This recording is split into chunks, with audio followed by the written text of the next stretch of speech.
네, 여러분 안녕하십니까. 뉴스 빅5 시작하겠습니다. 오늘 함께 하실 세 분 먼저 소개해드리겠습니다. 이종근 데일리안 논설실장, 손정혜 변호사, 강일원 더 팩트 팀장 나오셨습니다. 어서 오십시오. 안녕하십니까. 조금 전에 북한이요. 3시 30분부터 중대 특별 보도를 하겠다고 예고를 한 바 있습니다. 주민을 대상으로 한 라디오 방송이었는데 좀 들어보겠습니다. 명령하달. 우리 당과 국가 군대의 최고領導자 김정은 동지께서 저체 106 2017년 7월 3일 대륙간 탄도로켓 화성 14형 시험 발사를 단행할 때 대하여 친필 명령하셨습니다. 경의하는 최고領導자 동지의 직접적인 지도 밑에 진행된 대륙간 탄도로켓 화성 14형의 성공적 발사와 관련한 조선민주주의인민공화국 국방과학원 보도가 발표됩니다.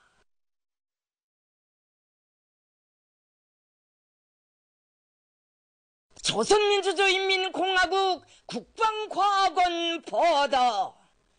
대륙간 탄도로켓 화성 14형 시험 발사 성공. 조선노동당 위원장이시며 조선민주주의인민공화국 국무위원회 위원장이시며 조선인민군 최고사령관이신 우리 당과 국가 군대의 최고領導자 김정은 동지의 전략적 결단에 따라 조선민주주의인민공화국 국방과학원 과학자 기술자들은 새로 연구 개발한 대륙간 탄도로켓 화성 14형 시험 발사를 성공적으로 진행하였다. 대륙간 탄도로켓 화성 14형은 저체 106 2017년 7월 4일 오전 9시 우리나라 서북부 지대에서 발사되어 예정된 비행 궤도를 따라 39분간 비행하여 조선동해 공해상에 설정된 목표 수역을 정확히 타격하였다. 시험 발사는 최대 고각 발사 체제로 진행되었으며 주변 국가들의 안전에 그 어떤 부정적 영향도 주지 않았다. 대륙간 탄도로켓은 정점 고도 2802km까지 상승하여 933km의 거리를 비행하였다. 우리 당과 국가 군대의 최고領導자 김정은 동지께서 대륙간 탄도로켓 화성 14형 시험 발사 과정을 현지에서 몸소 관찰하시고 그 빛나는 성공을 세계 만방에 장엄히 선언하시었다. 국가 핵무력 완성을 위한 최종 관문인 대륙간 탄도로켓 화성 14형 시험 발사의 단번 성공은 위대한 조선노동당의 새로운 병진 노선의 기치에 따라 비상이 빠른 속도로 강화 발전된 주체 조선의 불패 국력과 무진막강한 자립적 국방공업의 위력에 대한 1대 10이며 세계를 두고 강위력한 국방력을 갈망해온 우리 공화국의 역사에 특기할 대경사 특대사변으로 된다. 조선민주주의인민공화국은 핵무기와 함께 세계 그 어느 지역도 타격할 수 있는 최강의 대륙간 탄도로켓을 보유한 당당한 핵강국으로서 미국의 핵전쟁 위협 봉가를 근원적으로 종식시키고 조선반도와 지역의 평화와 안정을 믿음직하게 수호해 나갈 것이다. 주체 106 2017년 7월 4일 평양. 네, 지금 조선중앙TV를 통해서 북한의 특별 중대방송을 들으셨습니다. 저희 강명도 교수 좀 연결해가지고 지금 발표의 의미를 좀 살펴보도록 하겠습니다. 강 교수님 나와 계시죠? 네, 안녕하세요. 오늘 발표 형식이요. 특별 중대방송 보도였는데 이게 어떤 의미가 있는 겁니까? 네, 북한은 지금 한미정상회담 이후에 우리 문재인 대통령의 대화와 제재를 병행하겠다고 하지 않았습니까? 그렇죠. 거기에 좀 강력히 반발했고요. 아니나 다를까 북한은 거기에 반발하고 또 남북관계 주도권을 쥐기 위해서 ICBM이라는 카드를 들고 나왔다고 봅니다.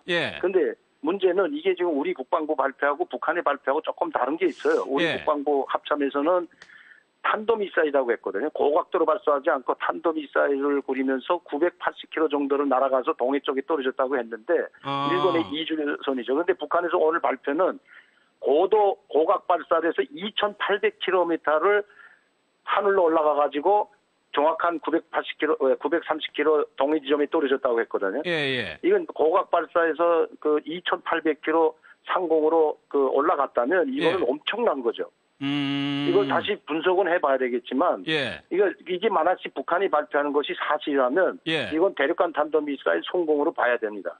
그러니까 지금 북한은 미국을 바로 겨냥을 하겠다는 거잖아요, 저 미사일 그렇죠. 자체가요. 2,800km 날아가면 자유비행을 하게 된다면 뭐 얼마든지 미국 본토까지도 갈 수 있다고 봐야 되거든요. 예. 이 송충권을 벗어난 거 아닙니까? 2,800km. 그렇죠. 고도 2,800km 나면 엄청난 겁니다. 근데 한미 정상회담이 끝난 지 한 4나흘 지났고 우리 정부가 예. 우리 주도로 남북 문제를 좀 해결하겠다라고 한 상황에서 저거를 쐈다는 거는 어떤 의미가 있는 걸까요? 그러니까 저는 두 가지를 봅니다. 첫째는 지금 남북 관계가 경색된 국면에 있을 때 이제 육자 회담국이라고 하는 우리 빼놓고 이제 5자죠. 북한까지. 예. 근데 북한에 그 문재인 정권이 들어서 북한이 기대했던 것이 뭐냐면 자기네들한테도 특사를 보내주지 않을까 하는 그런 기대는 좀 있었던 것 같아요. 예. 북한에서 들어오는 서식에 의하면. 그런데 이제 4개국, 북한을 뺀 4개국에는 다 이제 이제 주변국들한테는 특사를 파견하면서 우리 북한에는 이제 특사라든가 회담이라든가 이런 제안을 한 적이 없지 않습니까? 예. 거기에 대해서 좀 아마 김정은이가 뭐 기분이 상했는지 아니면 그런 것 같고요. 두 번째는 예. 한미 정상회담의 발표문을 보게 되면 대화와 제재, 한미 동맹의 위대한 동맹이라고까지 하면서 이제 대화 제재 병행을 천명을 했습니다. 이제 문재인 대통령이. 그러면 예전에 뭐 박근혜 정부하고 별다른 차이가 없다고 보고 있는 것이 지금 북한입니다. 예. 그래서 북한은 여기서 남북 관계에 우선을 두는 것보다 북미 관계에 우선을 두는 것 같습니다. 그래서 최근에 북한의 성명을 보게 되면 예. 북미 회담 하는데 한국은 빠지라 이런 성명이 나오거든요. 그러니까 모든 문제는 미국과 북한과의 양자 회담을 통해서 풀어나가겠다는 것이 지금 북한의 의도 같습니다. 왜냐하면 문재인 대통령이 타이밍을 좀 놓친 것 같아요. 뭐 예. 북한에 대한 특사라든가 고위급 회담 제안이 없다 보니까 아마 이런 카드를 들고 나오지 않나 볼 수가 있다는 거죠. 예, 미국과 직접 대화하겠다. 예, 지금이라도. 그리고 북한은 예. 문재인 대통령과 남북 관계에서 문재인 대통령과 이제 뭐 고위급 회담을 하던 특사 회담을 교환하던 간에 그렇게 되게 되면 그 예. 시점에서는 이자 같은 ICBM 발표를 할 수가 없는 거죠. 발사를 할 수가 없죠. 예, 또 6차 핵실험도 할 수가 없기 때문에 남북 관계 이 상생협력 회담을 하기 전에 ICBM 발사에서 성공했다고 자기네 국민들에게 선전할 필요가 있고요. 예. 또 6차 핵실험을 강행함으로써 완전한 핵보유국으로 인정받으려고 한 소지가 크다는 겁니다. 예. 왜냐하면 남북관계 회담하는 도중에 이런 걸 쏠 수는 없지 않습니까? 그렇겠죠. 그러니까 남북관계가 정상적인 궤도에 올라서기 전에 자기들이 계획했던 이제 ICBM이라든가 6차 핵실험을 하겠다는 의지가 깔려 있는 것 같습니다. 알겠습니다. 오늘 말씀 고맙습니다. 네, 감사합니다. 예. 저희가 뉴스 말미에는요, 청와대를 연결해서 우리 정부는 또 어떻게 움직이는지까지도 한번 상황을 체크해 보도록 하겠습니다.